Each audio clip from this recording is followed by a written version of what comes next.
बोलो श्री कृष्ण भगवान की जय। कार्तिक महात्म्य की जय। विष्णु भगवान की जय। कार्तिक महात्म्य में 13वां अध्याय। दैत्यों की तीक्ष्ण प्रहारों से व्याकुल देवता इधर उधर भागने लगे। तब इंद्र आदि को इस प्रकार भयभीत देख गरुड़ पर चढ़े भगवान युद्ध में आगे बढ़े। उन्होंने अपना सरंग नामक धनुष उठाकर बड़े जोर से टंकार किया। त्रिलोक गूंज उठा। पल पल मात्र में ही भगवान विष्णु ने हजारों दैत्यों के सिर काट गिराए। वह देखकर जलंधर के क्रोध की सीमा न रही। फिर तो भगवान विष्णु और जलंधर का महान संग्राम हुआ। बाणों से आकाश भर गया। लोग आश्चर्य करने लगे। भगवान विष्णु ने अपने बाणों के वेग से उसे दैत्य की ध्वजा, छत्र और धनुष बाण काट डाले तथा एक बाण से उनकी छाती में प्रहार किया। इससे व्यथित हो उसने अपनी प्रचंड गदा उठा गरुड़ के मस्तक पर दे मारी। गरुड़ पृथ्वी पर गिर पड़ा। साथ ही क्रोध से उसे दैत्य ने अपने होठ काटे और भगवान विष्णु की छाती में भी तीक्ष्ण बाण मारा। इसके उत्तर में भगवान विष्णु ने उसकी गदा काट दी और अपने सरंग धनुष पर बाण चढ़ाकर उसको बींधना आरंभ किया।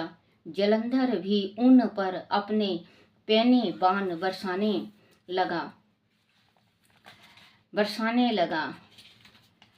लग गया। उस समय जलंधर ने भगवान को कई पैने बाण मारकर वैष्णव धनुष को काट दिया। धनुष कट जाने पर भगवान ने गदा ग्रहण कर ली और शीघ्र ही जलंधर को खींच कर मारी। परंतु उस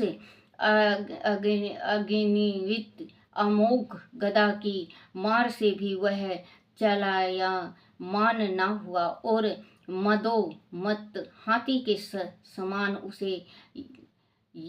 उसे यानी गदा की मार को फूल की माला ही जाना। साथ ही उस युद्ध धूमर्द ने अत्यंत ही क्रोध होकर अग्निमुख त्रिशूल को छेद दिया। जलंधर ने झटपट भगवान की छाती में एक मुष्का मारी। उसके उत्तर में भगवान विष्णु ने भी उसकी छाती पर अपनी मुष्टिका का प्रहार किया।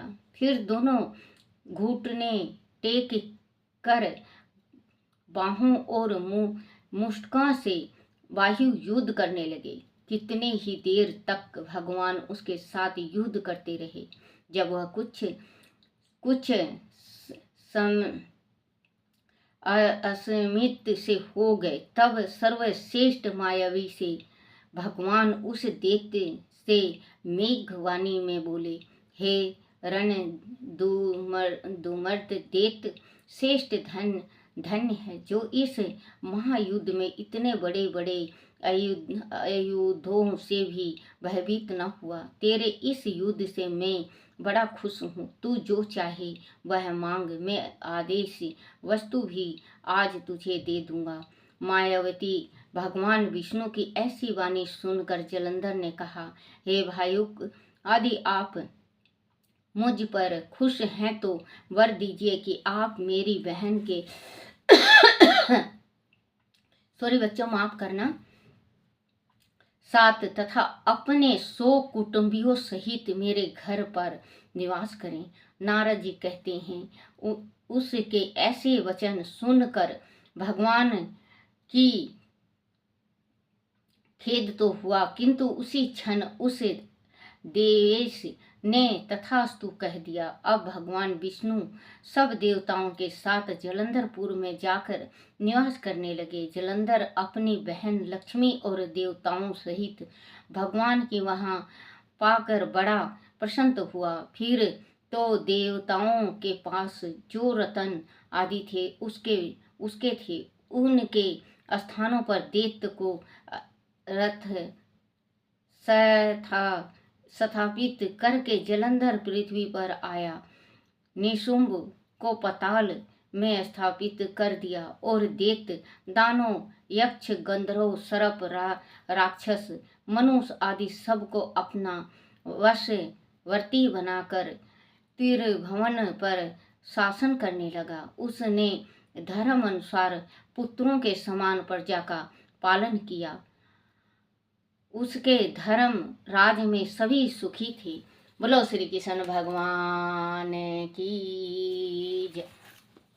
श्री कृष्ण गोविंद हरे मुरारी, हे नाथ नारायण वासुदेवाय, हे नाथ नारायण वासुदेवाय, हे नाथ नारायण वासुदेवाय। श्री कृष्ण गोविंद हरे मुरारी, हे नाथ नारायण वासुदेवाय। बोलो श्री कृष्ण भगवान की जय। श्रीमद् भागवत गीता की जय। गीता का चौथा अध्याय। हे अर्जुन, संसार में योग सदा प्रधान, योग नष्ट जब होता है प्रगट होता भगवान। योग मुझे प्यारा अधिक, योगी मेरे मीत, जिसको सुख दुख सम सदा तुल्य धाम वसित। कांति सुत योगी बनो तब होगा निस्तार, सबसे प्रिय योगी मुझे योर योग से प्यार। मुक्त होता योगी सदा, जिससे ना फल की आस, उस योगी के टूटते हैं पांडव सभी पाशा। बोलो श्री कृष्ण भगवान की जय। चौथा अध्याय कर्म ज्ञान संन्यास योग। गीता में संजय ने कहा कि हे राजन, भगवान श्री कृष्ण ने अर्जुन से कहा कि हे कुंती, ज्ञान का जो उपदेश मैंने तुझे दिया है, उसी ज्ञान का उपदेश मैंने सूर्य को भी दिया था। सूर्य ने यही अपने पुत्र मनु को दिया और मनु ने राजा इच्छुक को दिया। वह ज्ञान योग परंपरा से चला आ रहा है। इस ज्ञान को राज ऋषियों ने भी जाना तथा उनका अनुसरण करते हुए अपने जीवन का कल्याण किया है। हे अर्जुन, यह यज्ञ कालांतर में समूचे भूमंडल से लुप्त हो गया था, जिसे विस्तार रूप से अब मैंने तुम्हें बताया है, क्योंकि तू मेरा परम प्रिय सखा है। सुनकर अर्जुन ने पूछा कि हे केशव, आप मेरे सखा हैं, आपका जन्म भी इसी युग में हुआ है और मेरा जन्म भी इसी युग में हुआ है, लेकिन सूर्य तो पुरातन है, फिर आपने वह ज्ञान सूर्य को कैसे दिया? तब भगवान श्री कृष्ण ने कहा कि हे अर्जुन, हम दोनों के इससे पहले भी कई जन्म हो चुके हैं, मुझे इसका ज्ञात है, लेकिन तू अनभिज्ञान है। मैं समस्त प्राणियों का ईश्वर हूँ और जब जब धर्म की हानि और अधर्म की वृद्धि होती है, तब तब मैं साधु पुरुष का उद्धार करने के लिए, पापियों का नाश करने के लिए तथा धर्म की स्थापना के लिए प्रत्येक युग में अवतारित होता हूँ।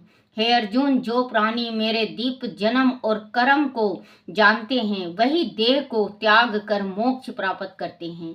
हे अर्जुन, जो भक्त मेरा स्मरण करते हैं, मैं भी उसका स्मरण करता हूँ। जो प्राणी इस रहस्य को जानता है, वही मेरा सच्चा शरणगत है। मेरे भक्त मेरे साथ जिस प्रकार का व्यवहार करते हैं उसी प्रकार का फल भी उन्हें प्राप्त होता है। हे अर्जुन, देवताओं में आस्था रखने वाले प्राणी धन, ध्यान एवं पुत्र दी की कामना करते हुए उनकी पूजा अर्चना एवं आराधना करते हैं। देवगण, देवतागण उनकी इन अभिलाषाओं को पूर्ण भी करते हैं। अर्जुन, सृष्टि में गुण कर्म के अनुसार प्राणियों की रचना करने वाला भी मैं ही हूँ। चारों वर्णों का रचिता भी मैं ही हूँ। उनकी रचना के भी जो करता एवं अकर्ता है उसे निश्चित रूप से समझ ले कि वह मेरा ही रूप है। प्राणियों के मध्यम से कर्म को करने वाला होने पर भी मैं कर्मों के बंधन में नहीं बंधता, क्योंकि कर्म फल के प्रति मेरी कोई कामना नहीं होती। इसीलिए जो प्राणी मुझे तत्व से जानता है वह कर्मों के बंधन में नहीं बंधता। अंत, हे अर्जुन, अपने पूर्वज का अनुसरण करते हुए तू भी कर्म कर। भगवान श्री कृष्ण के मुखारविंद से बार बार कर्म के कहने की बात सुनकर अर्जुन ने पूछा कि हे देवकी नंदन, आप कर्म करने की बात आप बार बार मुझे कर्म करने के लिए प्रेरित कर रहे हैं, लेकिन कर्म क्या है वह तो बतलाइए। इस पर भगवान श्री कृष्ण बोले कि हे अर्जुन, कर्म, अकर्म और विक्रम क्या है उनके तत्व अवश्य ही जानना चाहिए। ऐसे कर्म जो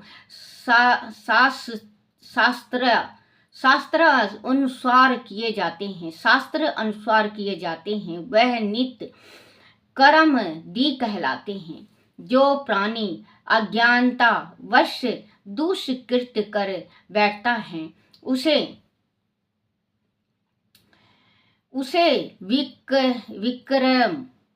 विक्रम कहते हैं।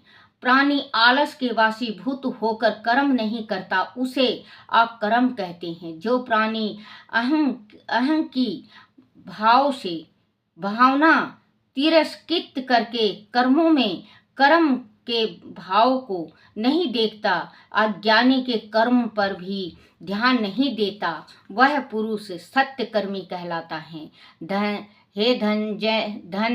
जय, जो प्राणी मेरी महिमा जानने का अभिलाषा है और मेरे प्रति उनके मन में ज्ञान उपजता है, उसे ज्ञान के द्वारा किसी प्रकार का कर्म नहीं उपजता। हे ज्ञान की प्रचंड ज्वाला ने जिसके सब कर्मों को जला डाला है, ऐसे प्राणी विवेकी पंडित कहलाते हैं। हे अर्जुन, जिसने ज्ञान रूपी अमृत का पान कर लिया है वह स्वतः ही तृप्त हो जाता है। ऐसे प्राणी किसी भी कर्म के बंधन में नहीं बंधता। जिस प्राणी ने मन तथा इंद्रियों को अपने वश में करके उन पर विजय पा ली है वह महाज्ञानी है। वह शरीर की रक्षा संबंधित को कर्म करता है। ऐसे ज्ञानी पुरुष को उन कर्मों का दोष नहीं लगता।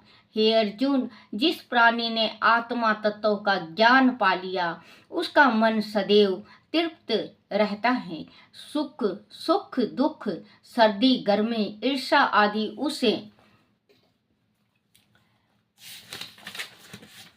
उसे प्रभावित नहीं करते। उसे हर प्राणी में मेरे ही दर्शन होते हैं। ऐसे आत्मा चित्त को कर्म की बेड़ियां अपने बंधन में नहीं बांध सकती, क्योंकि आत्मा ज्ञानी के सभी कर्म नष्ट हो जाते हैं।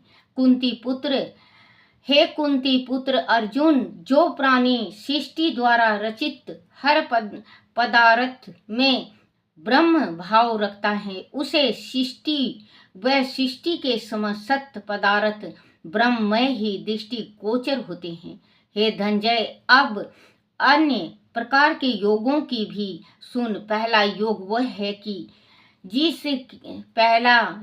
वह है जिसके द्वारा प्राणी अपनी आंख, कान आदि इंद्रियों पर संयम रखते हैं। दूसरा योग और मौन धारण कर लेना है, जो प्राणी सभी इंद्रियों को वश में करके प्राण को 10वें द्वार में रोकते हैं। वह तीसरा योग है। मेरे साथ जुड़े रहकर और मेरी महिमा का बखान करना भी एक योग है। हे अर्जुन, श्रद्धा ही यज्ञ का दूसरा नाम है। श्रद्धावान प्राणी के द्वार अज्ञानवश कोई पाप कृत होता है, तब भी उसका दोष उसे नहीं लगता। उसके सभी पाप समूह भस्म हो जाते हैं। हे पार्थ, सृष्टि में ज्ञान के समान पवित्र करता अन्य कुछ भी नहीं है। जिसे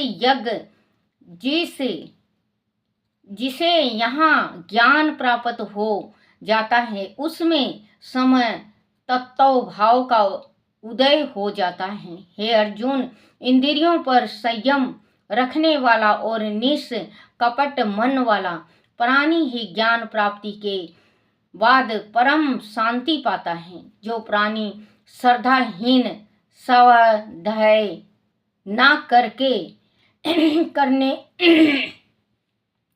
करने वाला, सॉरी बच्चों माफ करना, जुकाम हो गया है बहुत ज्यादा मुझे, वाला, संकालु प्रकृति वाला और परमार्थ से विमुख होता है, उसे कहीं भी सुख प्राप्ति नहीं होती। जिसे प्राणी ने अपने सर्वस्व मुझे अर्पित कर दिया है और जिसके संशय मिट गए हैं, वह कर्म बंधन में नहीं पड़ता। अंत, हे अर्जुन, तू भी सुबुद्धि रखते हुए अज्ञानता वश हृदय में उत्पन्न हुए संशय को ज्ञान रूपी तलवार से खंड खंड कर दे। ज्ञान रूपी तलवार खड़ंग से काट डाल और युद्ध के लिए खड़ा हो जा। बोलो श्री कृष्ण भगवान की जय हो।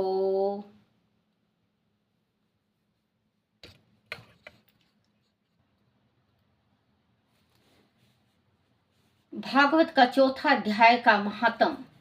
भगवान विष्णु ने लक्ष्मी से कहा कि हे प्रिय, गीता के चौथा अध्याय का नित्य पाठ करने वाला प्राणी आदि किसी अन्य व्यक्ति को स्पर्श कर दे तो उसका मोक्ष प्राप्त हो जाता है। लक्ष्मी ने उत्सुकवश पूछा कि हे नाथ, क्या ऐसा कभी हुआ है? तब भगवान विष्णु ने कहा कि हे लक्ष्मी, गंगा नदी के तट पर काशी नगर में एक मुनि का आश्रम था। वह नित्य प्रति गंगा में स्नान कर गीता के चौथे अध्याय का पाठ किया करते थे। एक दिन मुनि वन में गए। वहां बेर के 2 वृक्ष थे। मुनि उनकी छाया में विश्राम हेतु बैठ गए। अधिक थक जाने के कारण शीघ्र ही उन्हें निद्रा आ गई। एक वृक्ष से उनके पांव लगे तथा दूसरे वृक्ष के साथ सिर लग गया। वह दोनों वृक्ष पृथ्वी पर आ गिरी। उनके पत्ते सूख गए। कुछ देर विश्राम करने के पश्चात मुनि तो अपनी आगे की यात्रा पर चले गए। लेकिन कुछ दिनों बाद ही बेर के वृक्ष ने कन्या के रूप में एक ब्राह्मण के घर जन्म लिया। बाल अवस्था से ही उन्होंने घोर तपस्या करनी शुरू कर दी। जब वह दोनों विवाह योग हुई तो ब्राह्मण को अपनी पुत्रियों के विवाह की चिंता सताने लगी। काफी खोजबीन के पश्चात जब ब्राह्मण को उनके लिए योग वर मिल गया तो दोनों पुत्रियों ने विवाह करने से इनकार कर दिया, क्योंकि उन्हें अपने पिछले जन्म की सभी बातें याद थी। उन्होंने अपने पिछले जन्म की सभी बातें अपने माता पिता को सुना दी और उनसे कहा कि वह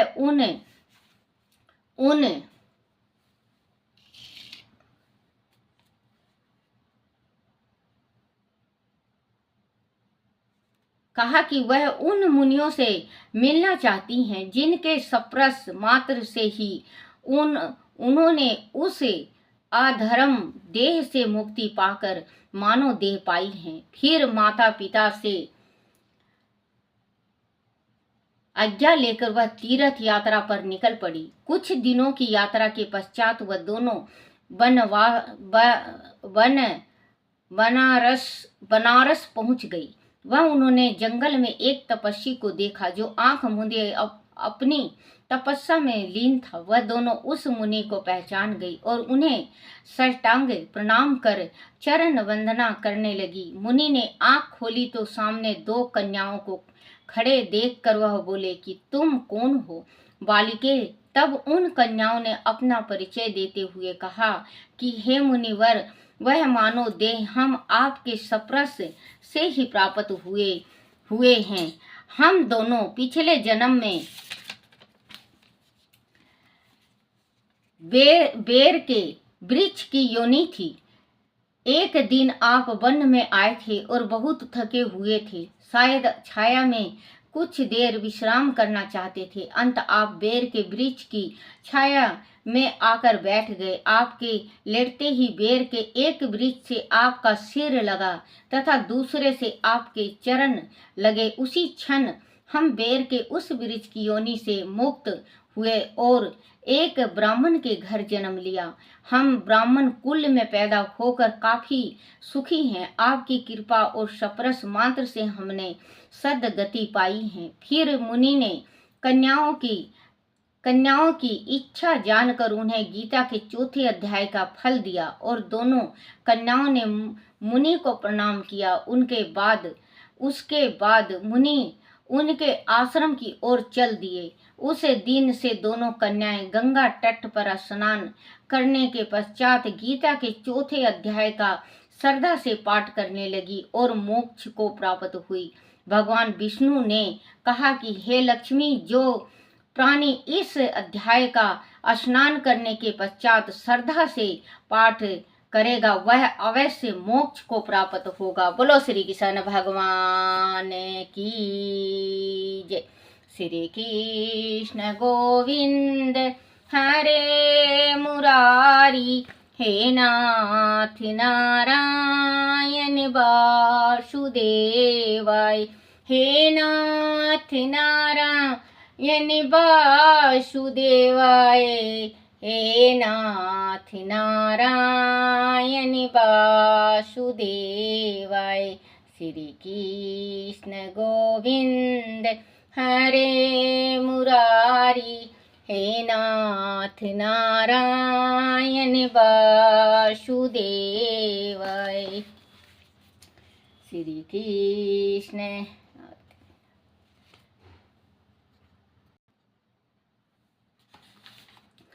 ओ आरती ओम जय जगदीश हरे की। ओम जय जगदीश हरे, स्वामी जय दीनानाथ हरे, स्वामी जय बद्रीनाथ हरे, स्वामी ओम जय जगदीश हरे। भक्त जनों के संकट क्षण में दूर करे, स्वामी क्षण में दूर करे। ओम जय जगदीश हरे, जो धावे फल पावे, दुख विन से मन का, स्वामी दुख विन से मन का। सुख संपत्ति घर आवे, सुख संपत्ति घर आवे, कष्ट मिटे तन का। ओम जय जगदीश हरे। मात पिता तुम मेरे, शरण जाऊं किसकी, स्वामी शरण जाऊं मैं किसकी। तुम बिना और न दूजा, प्रभु बिना और न दूजा, आस करूं मैं जिसकी। ओम जय जगदीश हरे।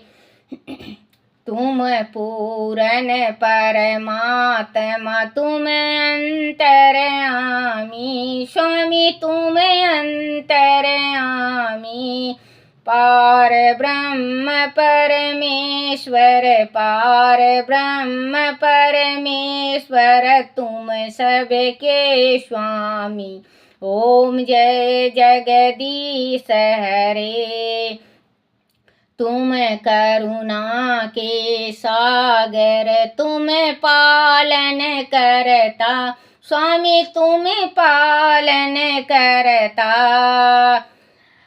मैं मूर्ख खल कामी तुम सेवक में स्वामी कृपा करो भरता।